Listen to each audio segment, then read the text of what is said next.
नाशिकच्या पाठोपाठ आता मालेगाव पोलीसही ॲक्शन मोडवर दिसत आहेत। नाशिक पॅटर्न आता मालेगावातही दिसू लागलाय। हातात तलवारी घेऊन मालेगावच्या गल्लीबोळात फिरत रील बनवून दहशत पसरवणाऱ्या टोळीला अखेर मालेगाव पोलिसांनी ताब्यात घेतलाय। या टोळीला अटक केल्यानंतर पोलिसांनी शहरभर त्यांची धिंड काढली। धिंड काढताना त्यांना कान धरून कायद्याचा जिल्हा नाशिक जिल्हा असं म्हणण्यास भाग पाडण्यात आलं।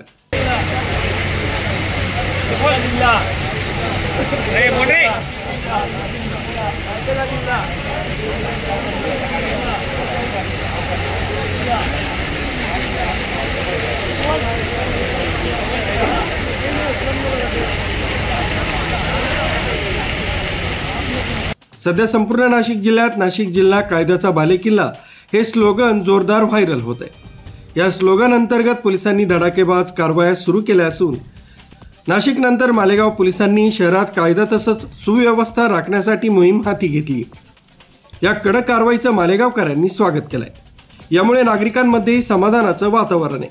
जी रील व्हायरल झालेली त्या मुलाला आम्ही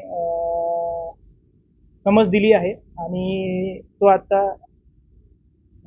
एक सर्व जनतेच्या समोर माफीनामा सादर करणार आहे, जेणेकरून पुढे तरुण अशा गोष्टी करणार नाहीत आणि कायद्याच्या पुढे किंवा कायद्याच्या वर स्वतःला दाखवणार नाहीत।